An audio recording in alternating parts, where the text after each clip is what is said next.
Welcome, and welcome to this very special session, where we will present a Lifetime Achievement Award. And I turn to my counterpart, Frida Varg. Welcome, Frida.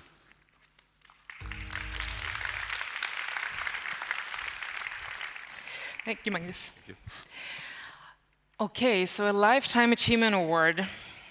We want to recognize someone whose contributions during his whole career has given thousands of children a better life. And I think it's safe to say that probably most of us wouldn't be here if it weren't for him, for Dr. Dan Olweus. His pioneering work can rightly be said to have opened the door for everyone who has since studied bullying.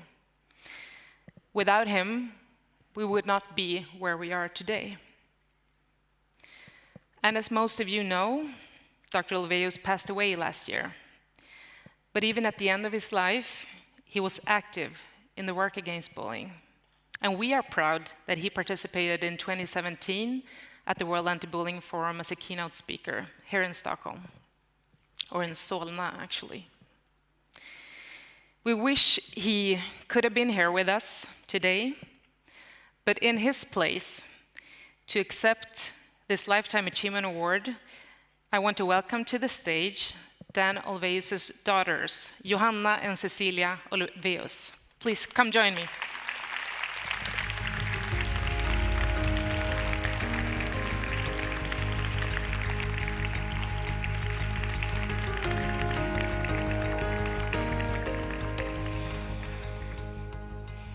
Hi, welcome to Stockholm. How are you feeling?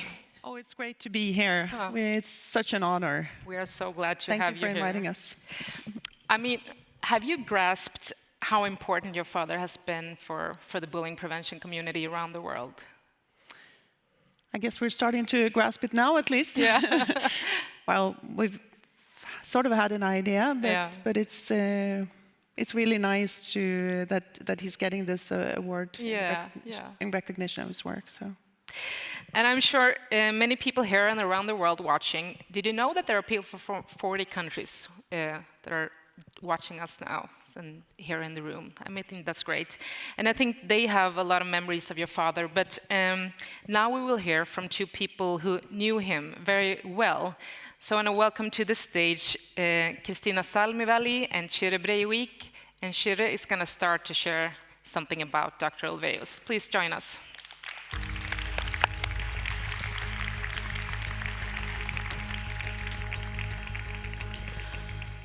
Thank you.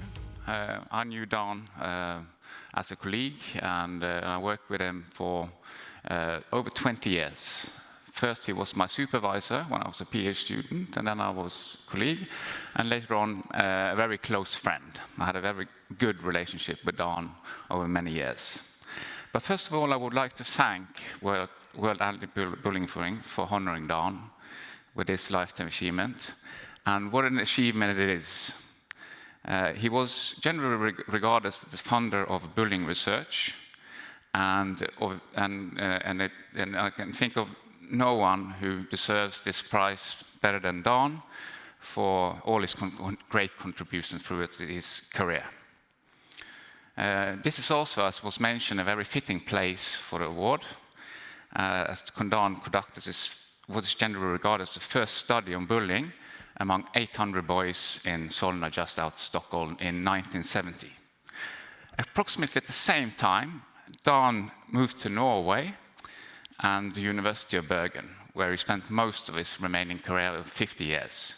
He was also associated with Uni Research, which is now NORSE, that is owner of the program in Norway now, and where we work.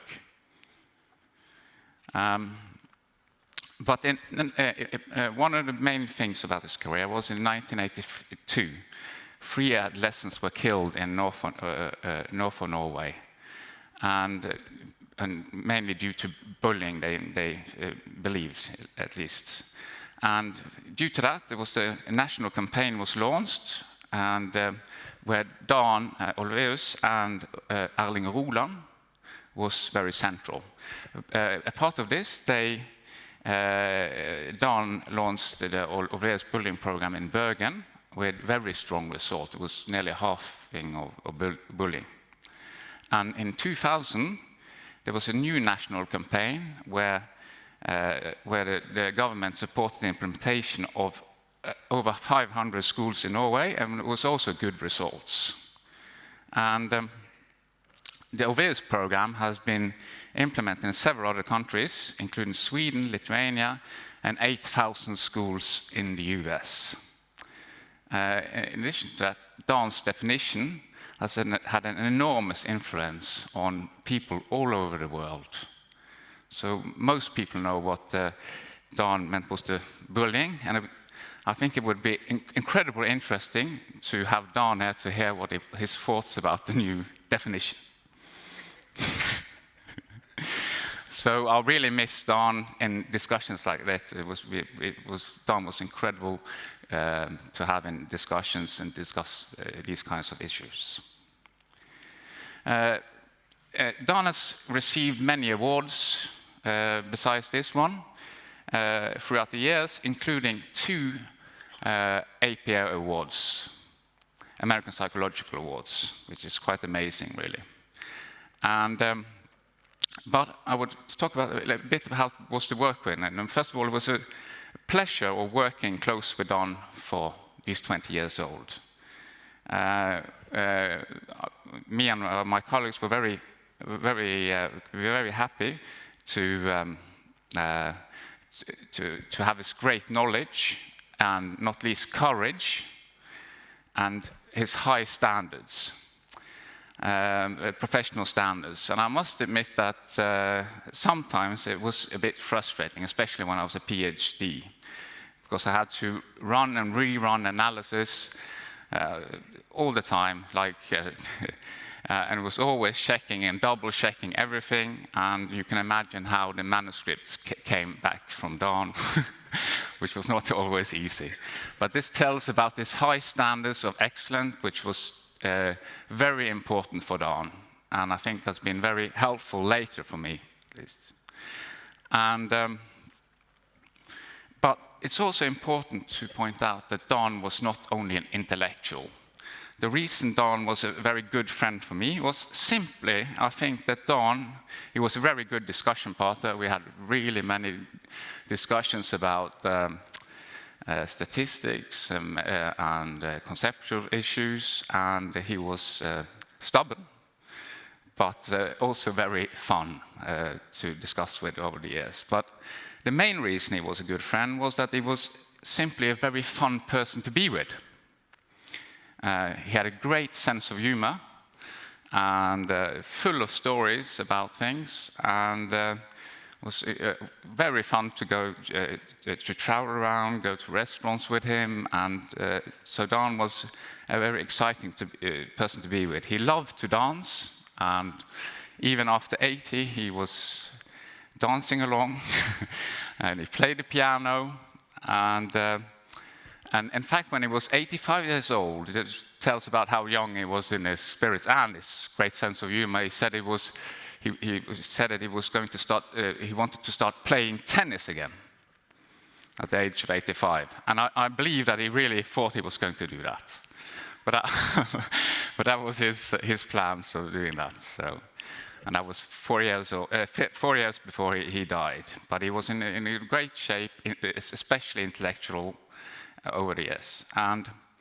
But most of all, I think that was with Dan that he was not only an intellectual and fun person to be in, but he had a really burning commitment for bullied children.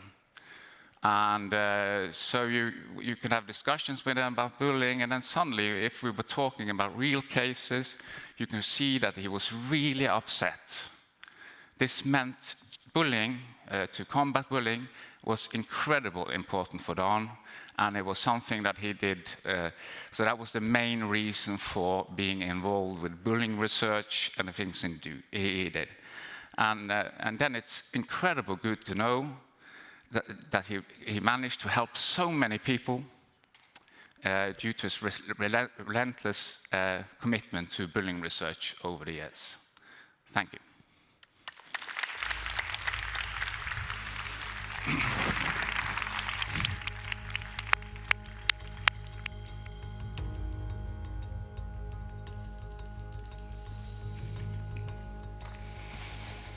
Dear colleagues, it's an honor to be here to honor Dan's work.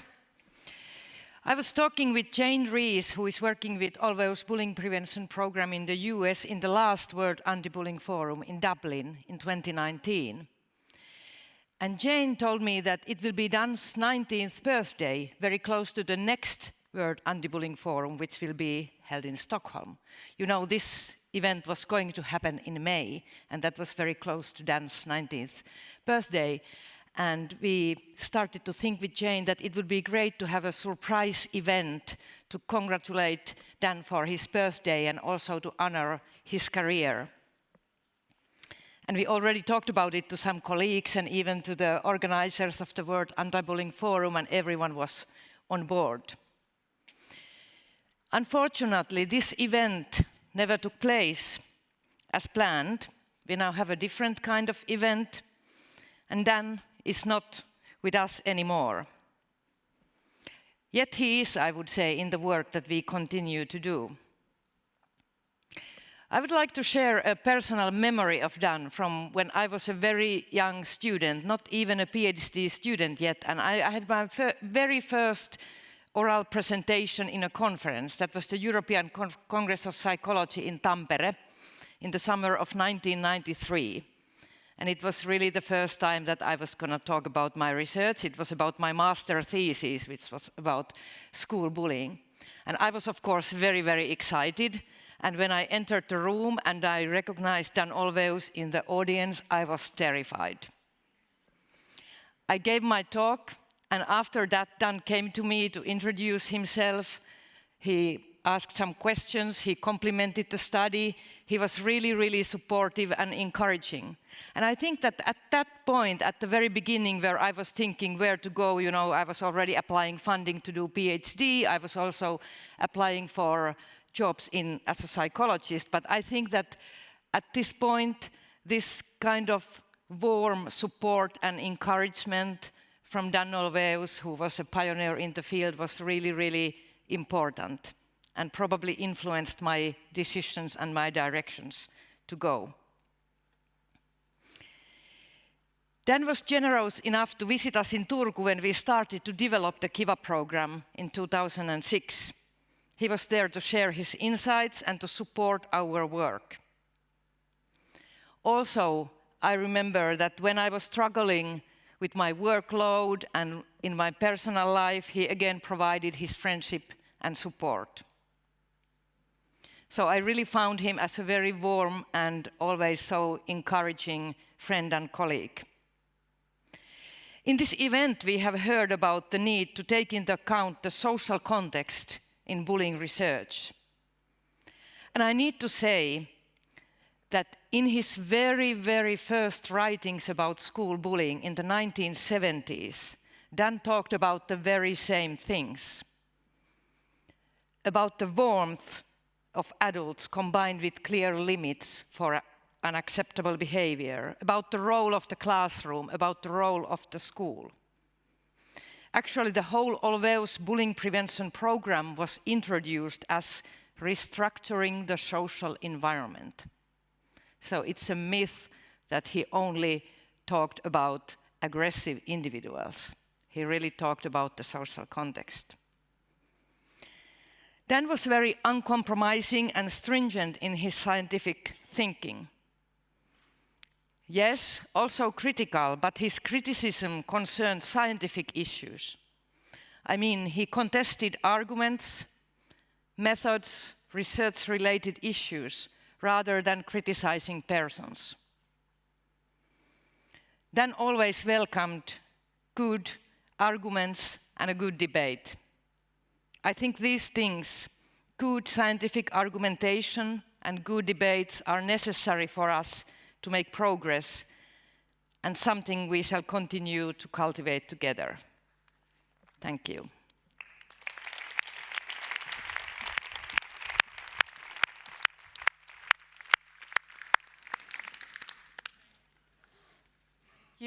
Thank you so much, Kristina and Chira, for those inspiring words. It's so nice to hear more about Dan Olweus and his work. And as Kristina mentioned, the idea of this Lifetime Achievement Award was proposed to us at the latest WABF in Dublin, and it came from our friends at Clemson University, USA. And I know that they are sad that they couldn't be here today, but I know that they are watching, and they also sent a message. So we are going to listen to a short message from them, given by Susan Limber. Greetings from the U.S. My name is Sue Limber. I'm the Dan Olweus Professor at Clemson University. I'm very sorry that I couldn't be with you all in person to honor Dan Olweus and celebrate his remarkable legacy. Because his scholarly impact on the field is so well known and likely will be addressed by others, I wanted to comment instead on his influence on a more personal level. I first met Dan in 1994. As a brand new faculty member, I had been hired to implement and evaluate the Olweus Bullying Prevention Program for the first time in the United States. From the beginning, he was such a kind and generous mentor to me and all of my colleagues. Dan inspired us by his commitment to give power to the powerless, by his very exacting research standards, by his openness to our ideas, and by the trust that he placed in us. That was the beginning of a long and so very rewarding collaboration over the years. Dan displayed this personal touch with so many people that he met around the world, and particularly with those who had been bullied.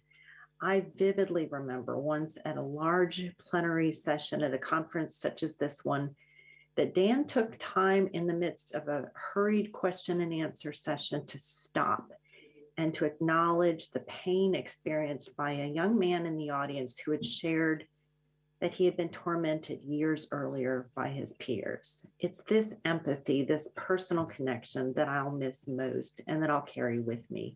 Thank you, Dan. Oh, that's great. Thank you, Susan, for that. Do you recognize this description of your father that you're hearing? Absolutely. Yeah. Yes, it's very touching. Yeah, he seemed to have been such a warm person. He was. Yeah, and that's what you've been witnessing about as well, Kristina and you, Chira. He was truly not only in his work, but also as a person, it seems. Yeah. Okay. Was there a lot of music for you growing up in the house? Absolutely. I'm going to tell you a little bit about it. Well, thank you. It's great. Because he was important, of course, for establishing the field, and he means a lot for both researchers and practitioners. So, Cecilia and Johan and everybody else, we're going to show you a video where that fact is very clear. And also, please note the music in this upcoming video.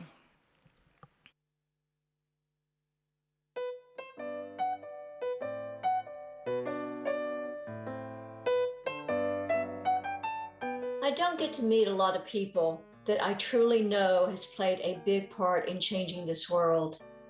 But Dr. Olweus has been one of those people. With his compassion, commitment, and desire to save the people who are being emotionally and physically hurt, he has left a legacy of being a hero to many. Dan, I remember the first time I came across your works was in the 1990s when I was beginning my own bullying prevention work, and I'd been reading a lot of different things, and yours was the first that I read that made sense to me, both as an educator and also as someone who'd been bullied. While conducting my research, I noticed a distinct pattern in my study findings. Most of the research that I uncovered had a direct connection to Dr. Olweus. I was intrigued by the depth of Dr. Olweus's work and his sincere passion to educate others in the harmful effects of bullying and to reduce or eliminate bullying at all levels.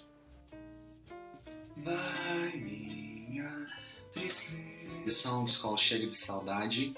Saudade is a word that really belongs to Portuguese language. And it says about when you think of someone, you are actually doing good to yourself, to your soul. And to think of someone is to bring health into your soul. And that's how I feel when I think about Dr. Olweus and all the work he did and how he changed so many lives, including mine. Thank you is not enough to Dr. Olweus for what he has done. But may his life be forever seen through the program for many years and through all the lives that he has changed. Thank you, Dr. Olweus. May you rest in peace knowing that you made a difference in the world. Thank you, Dr. Olweus. Thank you very much, Dan, from the bottom of my heart.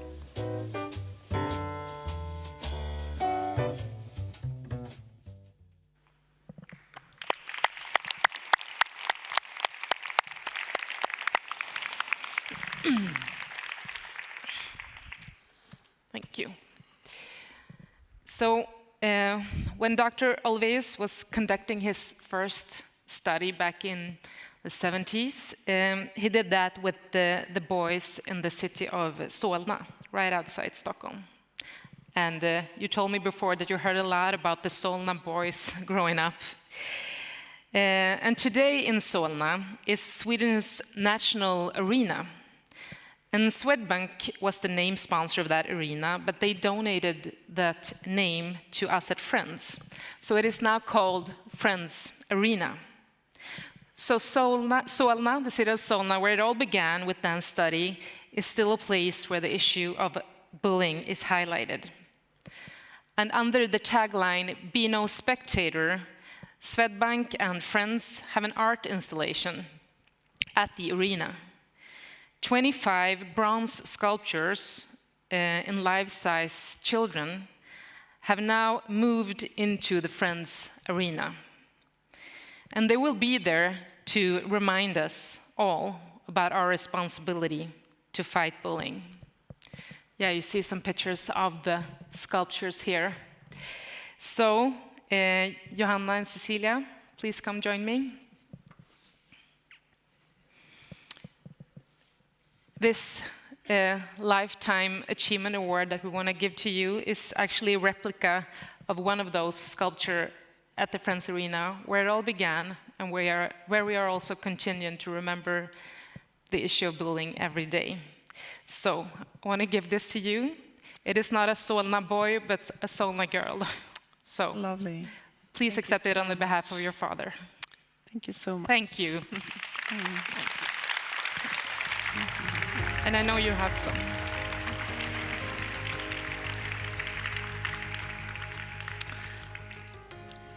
So this is a very special day for my sister Cecilia, there you are, and myself. So you should have been Dad standing here on stage and we sitting in the audience. Our father would have been so honored and so happy to receive this award. We miss him very, very much. We talk about him a lot, we think about him a lot, and we still have a hard time understanding that he's no longer among us. But in his place, we are incredibly proud and delighted to receive this award. We are very grateful to the World Anti-Bullying Forum for making the decision to hand out the award, even if our dad passed away, to honor his memory. This means a lot to us, his daughters, and to the grandchildren and his sisters watching from home in Norway and the US, respectively. But our dad was not only appreciating getting big and prestigious awards, he collected the drawings that he got from children over the years, and we remember well how happy he was if someone stopped him on the street in appreciation of what he had done for them through his work. So from an early age, we understood that he was working on something important and something that he loved. He invented the home office half a century before the pandemic, but it was not instead of, but rather in addition to having a work office, because he was a very dedicated scientist. But he was never annoyed when we knocked on his door to get help with homework, which we did quite frequently, he was always enjoying to help and explained everything very patiently. As we heard, he was never afraid to speak up and also to disagree in public if he felt that that was the right thing to do. But don't worry, as a dad, he was mild and sweet and fun and interesting to be with, like Shira said. It's very befitting that this award ceremony is here in Stockholm. Our father was a Kalmar boy, but he got all of his training in psychology during the 50s and 60s here in Stockholm. And this is also where he started his career. He financed his education, and not the least the very expensive and required psychoanalysis sessions, by playing jazz in clubs at night, and even on the boat going to America. So jazz music was really his passion, in addition to his work. He played the cornet and then trumpet from an age of 11, and later played the piano. Through music, he formed bonds of friendship that lasted throughout a lifetime. And his enthusiasm for jazz was really contagious. So his sisters, our late mother, my sister and I, we all are great jazz enthusiasts. And our house was filled with piano music growing up, and from time to time he also brought in companion musicians that made the house shake. So playing jazz in the art of improvising means that you actually create a new piece of music every time you play. And if you have companion musicians, you create it as a team. And I believe that the creativity that our father developed as a musician was very important for the creativity he had as a scientist, getting new ideas, designing studies, and solving statistical problems. But most of all, playing jazz gave him, and so many of us around him, a lot of joy and happiness throughout life. In his tireless efforts for more than 50 years, being a children's advocate, our father was fortunate to team up with colleagues in Norway, here in Sweden, and elsewhere internationally, and particularly in the US, colleagues who were instrumental for what he did as a scientist and for the development of the Olweus bullying prevention program. And not the least, to spread this program and make sure that it reached all the thousands of children in schools throughout the world. We've heard some of them speak here today. Some are sitting in the audience, and some have helped put together the program. We know that our father appreciated all of you very, very much, and we are greatly indebted to you for helping him create his legacy. So thank you all so much for paying this tribute to him, and thank you for this wonderful award.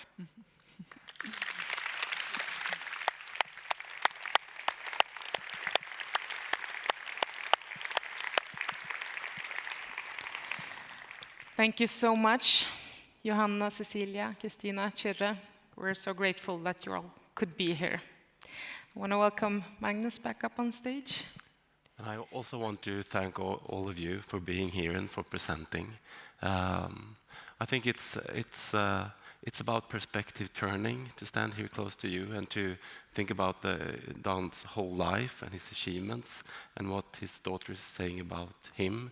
And that makes me also reflect, like, everybody here is committed to the cause of ending bullying and the work that we are doing together. And it gets such a broad timeline of all this work. So I'm very, very grateful for you being here and for also presenting your ideas. And as Kiri also was mentioned, what would Dan have thought about the new proposed definition of bullying? Probably he would have been very critical, wouldn't he? I think so, at least. And I think it's also a little bit sensitive when you start to continue work after someone and the debates goes on and the work goes on, and what will he have thought, and what are you thinking? What is Kristina Salmivall thinking? What is everybody who's working in the field thinking of this? And it's just the first step, and I think revisiting the definition of bullying is something we need to do, all of us, in order also to cooperate and move the work forward. So I just want to remind about that, because deadline is 1300 Stockholm time. But now we will eat lunch and we will listen to more keynotes after the lunch break. Thank you everybody for watching and for being with us. Thank you.